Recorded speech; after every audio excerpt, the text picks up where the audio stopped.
9월 5일 토요일 가정예배 함께 하시는 여러분 모두에게 하나님께서 복을 주시되 성령의 도우심으로 나를 향하신 하나님의 목적과 뜻을 분별하고 행하는 삶이 되시기를 예수님 이름으로 축복합니다. 찬송가 380장 함께 부르겠습니다.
오늘 주시는 하나님의 말씀은 창세기 40장입니다. 1절에서 8절까지만 읽겠습니다. 여러분들은 나중에 40장 전체를 차근차근 읽고 묵상하는 시간을 가지시기를 바랍니다. 그 후에 애굽 왕의 술 맡은 자와 떡 굽는 자가 그들의 주인 애굽 왕에게 범죄한지라. 바로가 그 두 관원장 곧 술 맡은 관원장과 떡 굽는 관원장에게 노하여 그들을 친위 대장의 집 안에 있는 옥에 가두니 곧 요셉이 갇힌 곳이라. 친위 대장이 요셉에게 그들을 수종들게 하매 요셉이 그들을 섬겼더라. 그들이 갇힌 지 여러 날이라. 옥에 갇힌 애굽 왕의 술 맡은 자와 떡 굽는 자 두 사람이 하룻밤에 꿈을 꾸리 각기 그 내용이 다르더라. 아침에 요셉이 들어가 보니 그들에게 근심의 빛이 있는지라. 요셉이 그 주인의 집에 자기와 함께 갇힌 바로의 신하들에게 묻되 어찌하여 오늘 당신들의 얼굴에 근심의 빛이 있나이까? 그들이 그에게 이르되 우리가 꿈을 꾸었으나 이를 해석할 자가 없도다. 요셉이 그들에게 이르되 해석은 하나님께 있지 아니하니까 청하건대 내게 이르소서. 아멘. 영국의 유명한 작가 존 버년이 애매하게 감옥에 들어가게 되었습니다. 그는 하나님을 잘 섬기는 사람이었습니다. 버년은 감옥에 들어간 첫날 밤에 다음과 같은 기도를 드렸다고 합니다. 하나님, 저를 감옥에 들어오게 하신 당신의 뜻이 무엇입니까?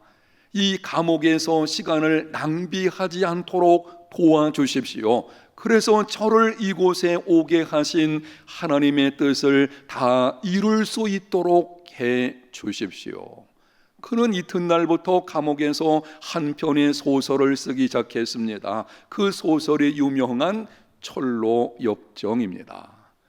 고난에는 나를 향하신 하나님의 목적과 뜻이 있습니다. 그러므로 고난이 찾아왔을 때에 속히 고난에서 벗어나게 하여 주옵소서 기도하지 말고 고난을 주신 하나님의 목적과 뜻이 무엇인지를 알게 하여 주시고 그 뜻대로 행할 수 있는 믿음과 용기를 주옵소서라고 기도해야 합니다. 본문에 보면 요셉은 억울하게 누명을 쓰고 감옥에 들어갔습니다. 그러나 요셉은 낭망하거나 비관하지 않았습니다. 어떤 분이 감옥에 들어갔다가 나와서 하는 말을 들어보았습니다. 결론은 그곳은 정말 갈 만한 곳이 아니라는 것입니다. 그분은 말을 하면서도 치를 떠는 것을 보았습니다. 그런데 요셉은 감옥에 들어가서도 자신의 인생을 비관하지 않았습니다. 억울하게 누명을 씌운 자에게 보복의 칼을 갈지 않았습니다.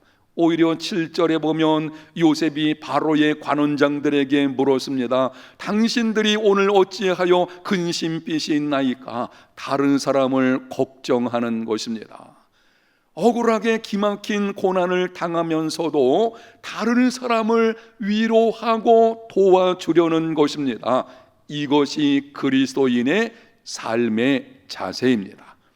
그리스도인은 상황을 피하지 않습니다. 오히려 적극적인 자세로 상황에 대처합니다. 오늘 말씀을 듣는 여러분들 중에 고난 당하는 분이 있습니까? 고난 중에 그리스도인은 어떤 모습을 보여야 하는지 요셉의 경우에서 4가지 말씀을 드리겠습니다. 고난 당할 때에 그리스도인은 이런 삶이 되어야 한다, 이런 모습으로 살아야 한다 하는 것을 4가지로 오늘 본문 중심으로 말씀을 드리게 될 것입니다. 첫 번째, 돕는 자가 없는 것처럼 당황하지 말아라. 요셉이 억울하게 감옥에 들어갔을 때 있었던 일을 창세기 39장 21절에 이렇게 기록합니다. 여호와께서 요셉과 함께 하시고 그에게 인자를 더하사 간수장에게 은혜를 받게 하시매. 하나님은 당신의 백성들이 어디에 있든지 함께 하시고 인자를 베풀어 주시는 분이십니다. 고난의 정도가 커질수록 더 가까이 오셔서 인자를 더하시는 분이십니다. 그러므로 그리스도인은 고난이 찾아왔을 때 돕는 자가 없는 것처럼 어쩔 줄 몰라 해서는 안 될 것입니다.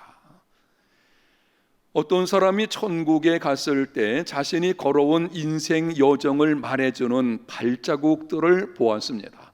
모래 위에 발자국이 있는데 4개의 발자국이 있었습니다. 2개는 나의 것이고 2개는 주님의 것입니다. 그런데 어느 시점에 가서 보니 거기에는 2개의 발자국뿐이었습니다. 그때가 언제인지를 곰곰이 생각해 보니 힘들고 어려운 때였습니다. 시련의 기간이었습니다. 주님께 말했습니다. 주님, 너무 하셨습니다. 어떻게 내가 가장 어렵고 힘들 때 저를 떠나셨습니까? 그때 주님께서 이렇게 말씀했습니다. 얘야, 그렇지 않다. 모래 위에 있는 2개의 발자국은 너의 것이 아니고 내 것이란다. 내가 힘들고 지쳤을 때 내가 너를 업고 갔기 때문에 발자국이 2개뿐이란다. 사랑하는 성도 여러분, 여러분이 인생의 힘겨운 싸움에서 지친다면 주님께서는 여러분의 오른손을 붙들어 주실 것입니다.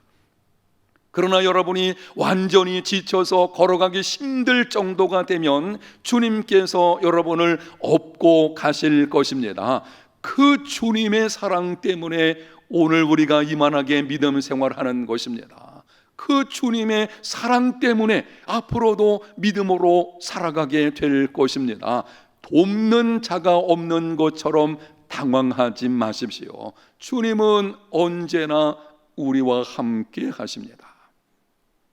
2번째는 고난이 사라지게 해달라고 기도하지 말고 고난을 감당할 수 있는 힘을 달라고 기도하십시오. 3절 말씀을 봅니다. 그들을 친위대장의 집안에 있는 옥에 가두니 곧 요셉이 갇힌 곳이라. 요셉이 감옥에 갇힌 후에 애굽 왕의 술 맡은 자와 떡 굽는 자가 범죄하여 감옥에 갇히게 되었습니다. 그런데 그들을 가둔 감옥이 바로 요셉이 갇힌 감옥이었습니다. 무슨 말입니까? 요셉은 바로의 신하들이 범죄하면 갇히는 친위대 감옥에 갇혔다는 것입니다. 당시 주인의 아내를 범하려는 죄를 지으면 사형입니다. 그런데 보디발은 요셉을 죽이지 않고 감옥에 가두는 것으로 끝냈습니다. 보디발은 아내의 행실이 좋지 못한 것과 요셉의 신실함을 알고 있었기 때문입니다. 자기 집에 있는 친위대 감옥에 요셉을 가두었습니다. 우연이 아닙니다. 장차 요셉을 바로 앞에 세우시려는 하나님의 뜻을 이루어 가는 것입니다. 사랑하는 성도 여러분, 하나님의 자녀들이 당하는 고난에는 하나님의 목적과 뜻이 있습니다. 그러므로 고난이 사라지게 달라고 기도하지 말고 고난을 감당할 수 있는 힘을 달라고 기도하십시오. 나를 향하신 하나님의 목적과 뜻이 이루어지도록 기도하십시오. 그리고 현실을 받아들이고 그 가운데서 최선을 다하십시오. 그것이 고난 중에 있는 그리스도인의 삶의 자세입니다. 세 번째는 동일한 고난을 당하는 사람들을 돌아보며 위로해야 합니다. 7절 말씀을 봅니다. 요셉이 그 주인의 집에 자기와 함께 갇힌 바로의 신하들에게 묻되 어찌하여 오늘 당신들의 얼굴에 근심빛이 있나이까? 요셉은 억울하게 누명을 쓰고 감옥에 들어왔습니다. 사랑받는 아들의 자리에서 종의 자리로, 종의 자리에서 감옥으로, 완전히 삶의 밑바닥으로 떨어진 것입니다. 더 이상 내려갈 것도 없는 기막힌 고난의 자리에 내려왔습니다. 이러한 상황에서 요셉은 바로의 신하들의 안부를 걱정합니다. 어째서 오늘 당신 얼굴에 근심이 있습니까? 고난 중에서도 동일한 고난을 당하는 다른 사람을 돌아보고 위로하는 것, 이것이 그리스도인의 삶의 자세입니다. 사랑하는 여러분, 그리스도인의 삶은 불신자와 달라야 합니다. 고난 중에 불굴의 인내를 가지고 참고 견디는 것은 불신자들도 할 수 있습니다. 그리스도인은 그 이상이어야 합니다. 고난을 참는 것 이상으로 고난 중에 동일한 고난 당하는 사람을 돌아보며 위로하는 삶, 예수님께서도 그렇게 하셨고 성경에 기록되어진 신앙의 위인들도 그러한 삶을 살아갔고 저와 여러분도 이러한 믿음의 삶이 되시기를 축복합니다. 네 번째, 고난이 계속되어도 소망 중에 인내하라. 오늘 본문에 보면 요셉은 두 신하의 꿈을 해석했습니다. 요셉은 자신이 해석한 대로 이루어질 것을 믿었기 때문에 술 맡은 관원장에게 부탁했습니다. 당신이 잘 되거든 나를 생각하고 내게 은혜를 베풀어서 내 사정을 바로에게 고하여 이 집에서 나를 건져내소서. 틀림없이 술 맡은 관원장은 약속했을 것입니다. 그렇게만 된다면 내가 반드시 너를 기억하겠다. 그런데 23절에 이렇게 기록합니다. 술 맡은 관원장이 요셉을 기억하지 못하고 그를 잊었더라. 술 맡은 관원장은 복직한 후에 하찮은 히브리 노예, 그것도 범죄한 노예에 대해서 관심을 갖는 것이 자신의 명예에 도움이 안 될 것으로 여겼을 것입니다. 여러분, 이것이 세상입니다. 세상은 자신에게 유익되면 적극적으로 다가와서 친구됩니다. 그러나 자신에게 조금이라도 불이익을 줄 것 같으면 뒤를 돌아섭니다. 그럼에도 불구하고 술 맡은 관원장이 모든 일을 잊어버림으로 고난이 계속되었음에도 불구하고 요셉은 소망 중에 인내했습니다. 주어진 일에 최선을 다했습니다. 어떤 결과가 찾아왔습니까? 단순히 감옥에서 나오게 된 것이 아니라 애굽의 총리가 되었습니다. 이것이 하나님의 방법입니다. 사랑하는 성도 여러분, 고난에는 하나님의 목적과 뜻이 있습니다. 나를 향하신 하나님의 목적과 뜻이 이루어지는 것을 경험하려면 인내해야 합니다. 하나님의 정하신 때가 되면 반드시 인생 역전을 이루어 주신다는 것을 기억하고 소망 중에 인내하십시오. 그로 인해서 고난을 이기는 삶, 성령님의 도우심을 힘입어서 고난을 이기는 삶, 저와 여러분의 삶이 다 되시기를 예수님 이름으로 축복합니다. 하나님 아버지 감사합니다. 인생에서 때로는 기막힌 고난이 찾아오지만 그때에 우리들에게 은혜를 베풀어 주셔서 그리스도인의 삶의 자세, 예수 믿는 사람들이 마땅히 보여야 하는 이러한 믿음의 걸음이 되게 해 주시기를 원합니다. 우리의 연약함과 우리의 부족함으로 인해서 능히 이러한 삶을 살아내지 못할 때가 많은 가운데 있사오니 성령님 도와주시옵소서. 믿음을 더하여 주시고 강하게 하여 주시옵소서. 그러므로 세상을 이겨내는 믿음의 용장들 우리 모두 되게 하여 주시옵소서. 계속되는 코로나19 상황과 또 그로 인한 여러 가지 삶의 어려움들, 우리 성도들 그 가운데서 지켜주시고 하나님께서 반드시 함께 하시고 일하시고 그러므로 인생을 역전시켜 주실 것이라는 소망으로 참고 이겨내며 승리의 삶이 되게 하여 주옵소서. 예수님 이름으로 기도합니다. 아멘.